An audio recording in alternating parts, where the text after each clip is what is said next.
Prabowo sedang menjalin hubungan dengan kelompok-kelompok yang selama ini kelompok yang beroposisi dengan Jokowi loh ya, termasuk ya partai besar dengan Megawati, dengan Ketua Umum PDIP, dan itu modal kuat, modal sosial politik bagi Prabowo Subianto untuk apa? Untuk menghadapi Jokowi. Dengan cara Prabowo mendekat ke Megawati kan artinya bahwa Prabowo menganggap bahwa posisi Jokowi itu membahayakan dirinya. Pemimpin yang merakyat, rakyat kemudian mengelilingi Jokowi. Tapi ternyata faktanya Jokowi adalah dikelilingi oleh oligarki yang kuat. Kan terbalik-balik. Simbol kesederhanaan Jokowi misalnya. Tapi kemudian faktanya terbukti dia mendukung dinasti politik.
Padahal dia ngomong dengan bawa-bawa Prabowo nih, ada gambar Prabowo dan macam-macam lah. Kelihatan dia ingin menunjukkan bahwa dia loyal pada Prabowo, tapi dia ingin curi perhatian. Tapi ternyata gagal karena memang sepertinya penampilannya buruk banget memang. Gimana pendapat Bung Selamat? Iya, ini kan sama seperti waktu kampanye-kampanye kemarin. Banyak juga partai-partai politik yang menampilkan gambar ketua umumnya dengan Prabowo Subianto. Tapi tidak ada gambar Gibran. Kan saya kira begitu. Yang nyata-nyata misalnya yang segede baliho segede gaban istilah anak-anak sekarang, foto AHY dengan Prabowo Subianto. Begitu juga sejumlah partai kan begitu yang di Koalisi Indonesia Maju tidak ada gambar Gibran. Karena apa? Karena ini menjadi nilai negatif untuk kampanyenya. Walaupun ini memanfaatkan bonus demografi anak muda, tapi anak muda yang dimaksud ini adalah anak muda yang betul-betul pendidikannya benar, kemudian kerjanya beres, kemudian motivasinya jelas kan, kemudian minimal gesturnya benar. Ya, kemudian mencari kerja bukan dicarikan kerja gitu kan. Sama dengan bagaimana kita akan membuka lapangan pekerja sebanyak-banyaknya, ternyata membuka lapangan pekerjaan bagi anak dan menantunya. Sehingga orang akan melihat ini selalu melihatnya dengan logika terbalik apa yang dilakukan oleh keluarga Jokowi ini. Sehingga menurut saya juga publik reaksinya justru negatif dengan program-program yang sekarang dicanangkan oleh Gibran. Coba yang terakhir Bung Revi, coba orang bilangnya begini, lu kerja aja deh, jangan bikin konten mulu kan, kira-kira gitu kan. Artinya lu kerjaannya apa sih sebagai wapres? Nah, kira-kira seperti itu. Karena itu terakhir Anda yakin bahwa Gibran ini walaupun mungkin Anda bilang tadi nggak bisa kerja 1-2 bulan, memang akan akan termaksulkan? Ya, saya kira dengan upaya bagaimana Prabowo sedang menjalin hubungan dengan kelompok-kelompok yang selama ini kelompok yang beroposisi dengan Jokowi loh ya, termasuk ya partai besar dengan Megawati, dengan Ketua Umum PDIP, dan itu modal kuat, modal sosial politik bagi Prabowo Subianto. Untuk apa? Untuk menghadapi Jokowi. Dengan cara Prabowo mendekat ke Megawati kan artinya bahwa Prabowo menganggap bahwa posisi Jokowi itu membahayakan dirinya. Dan ini kan langkahnya ada di sebelahnya, artinya di Istana Wakil Presiden begitu. Oke. Coba kita bergerak ke yang lain. Ya. Ini menarik ini. karena ini sepertinya diametral, berhadap-hadapan, yaitu mengembalikan fungsi polisi sebagai Kamtibmas. Ini tuntutan yang ketujuh ya, mengembalikan Polri pada fungsi Kamtibmas, keamanan dan ketertiban masyarakat di bawah Kemendagri. Ini sepertinya ada kejengkelan yang sudah memuncak dari kalangan TNI, termasuk dari kalangan purnawirawan. Karena kalau kita tahu kan polisi berkuasa kan 30 tahun terakhir sejak reformasi kan, 25 tahun terakhir lah. Jadi mereka-mereka yang merasakan betul waktu itu belum pensiun. Jadi sepertinya ada sesuatu yang memuncak. Saya khawatir bias ya.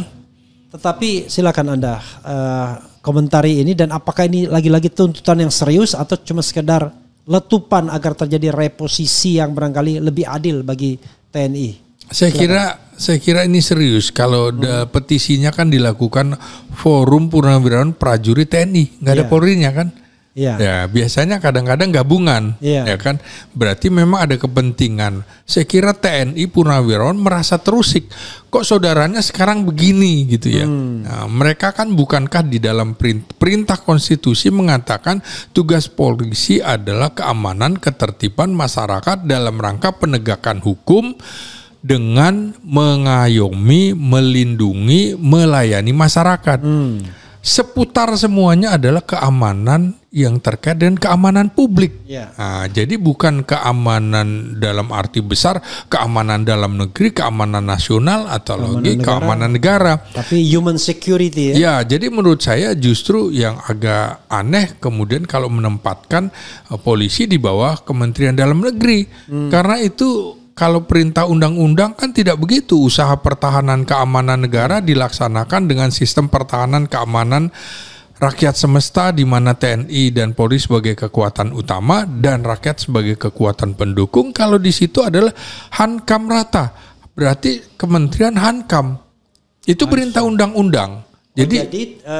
Jadi Polri pun masuk ke Kementerian Hankam, bukan Kementerian Dalam Negeri. Iya, itu juga TAP MPRS yang dilakukan oleh Soekarno gitu ketika menghadapi Irian Barat. Yang sekarang jenengi namanya cuma Menteri Pertahanan. Iya. Menjadi menurut Bung harusnya Menteri Pertahanan dan Keamanan. Iya betul, harusnya tetap pertahanan keamanan, tapi tidak boleh ini dirangkap oleh Panglima ABRI seperti eranya Soeharto, karena ini sipil. Maka Panglima ABRI atau Panglima TNI dan Kapolri ada di situ, di bawah koordinasinya.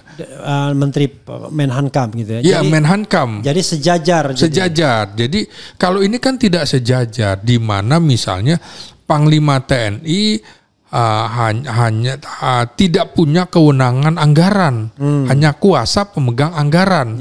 Kalau Kapolri pemegang anggaran, pemegang anggarannya kan Kementerian Pertahanan. Sementara Panglima TNI dan Kepala Staf Angkatan kalau situasi darurat lapor dulu kepada Menhan, kemudian baru Menhan mencarikan uangnya ke Kementerian Keuangan. Nah, sementara kalau Kapolri langsung minta ke Kementerian Keuangan. Makanya kalau dilihat, memang nomor satu itu Kementerian Pertahanan yang paling banyak di APBN, polisi di bawahnya. Tapi orang kan lupa bahwa itu untuk 5 pos. Kementerian Pertahanan, Mabes TNI, Mabesat, Mabesal, Mabesau. Nah, jadi sementara Polri tinggi sekali, sekitar 127 triliun untuk dirinya sendiri. Nah, ini kan artinya kalau kita lihat ini harus dikembalikan seperti dulu, di mana polisi itu punya paramiliter, paramiliternya seperti Brimob, itu kok sekarang justru lebih hebat daripada kesatuan infanteri senjatanya, padahal. Jadi kalau mereka bentrok menang Brimob. Nah makanya selama senjatanya sama, maka konflik di bawah itu akan terus terjadi, kecuali yang satunya senjatanya di bawah. Ini kan nanti mereka merasa senjata gue juga sama senjata lo, kan kira-kira begitu. Nah ini harus dikembalikan, karena polisi itu adalah sipil bersenjata, tapi dia bukan ASN. Senjatanya untuk melumpuhkan, bukan membunuh. Nah, karena tapi bro, tapi tentu nanti harus ada penegakan hukum secara khusus ya, semacam FBI atau apa ya. Jadi tidak bisa semuanya masuk ke Kementerian Pertahanan dan Keamanan karena penegakan hukum itu sesuatu yang berbeda kan. Mungkin bisa masuk Kementerian Kehakiman atau Kejaksaan Agung digabung jadi satu ya. Iya, jadi seperti keamanan dalam negeri isinya apa? Misalnya kalau di Amerika begitu terjadi peristiwa 2001 itu peristiwa September 11. Iya, September 11 itu kemudian ditata ulang yang tadinya di bawah Kejaksaan Agung kemudian di bawah Kementerian Keamanan Dalam Negeri. Keamanan Dalam Negeri siapa? Badan Siber Sandi Negara, Badan SAR Nasional, Badan Penanggulangan Bencana, Kepolisian di bawah itu. Jadi itu luas seperti Menko gitu kira-kira. Maka harus dikembalikan. Nah, ini dulu juga sama.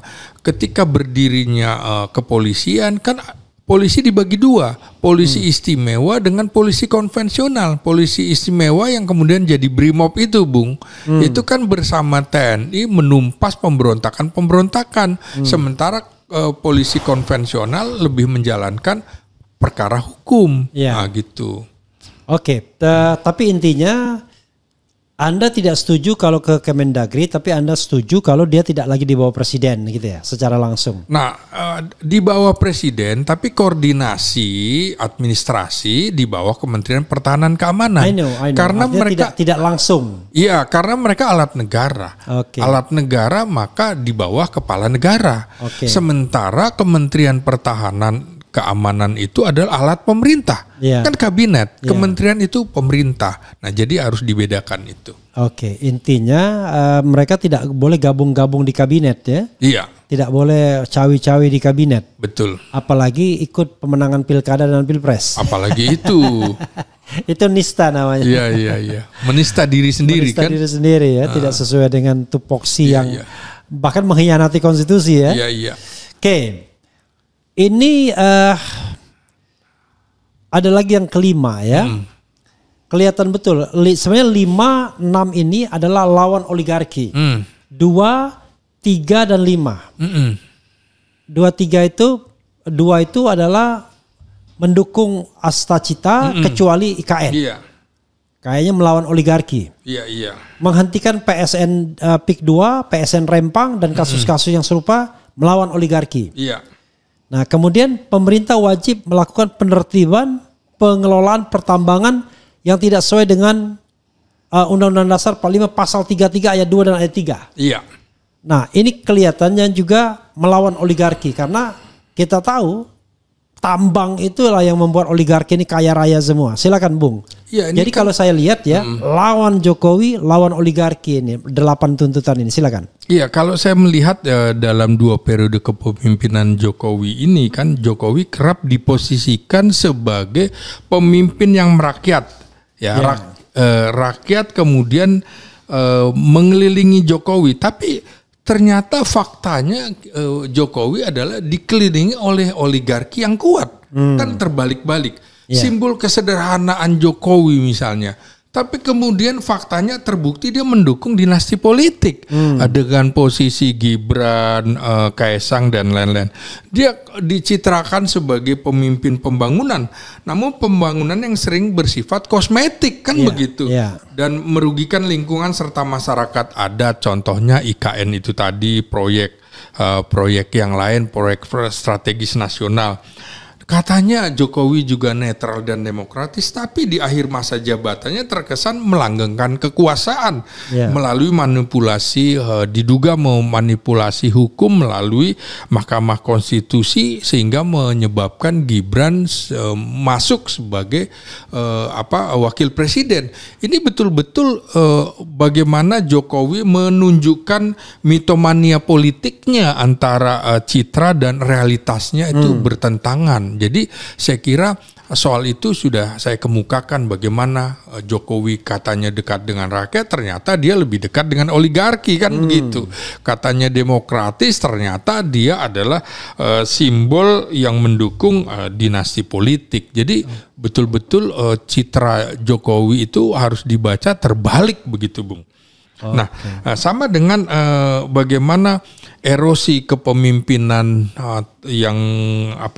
erosi kepercayaan publik terhadap Jokowi ini, misalnya kerusakan institusi MK, kerusakan institusi KPU, bahkan posisi TNI dan Polri itu diacak-acak. Ini saatnya menurut saya Prabowo menormalisasi lembaga atau alat-alat negara harus dikembalikan kepada fungsinya sesuai dengan perintah konstitusi begitu.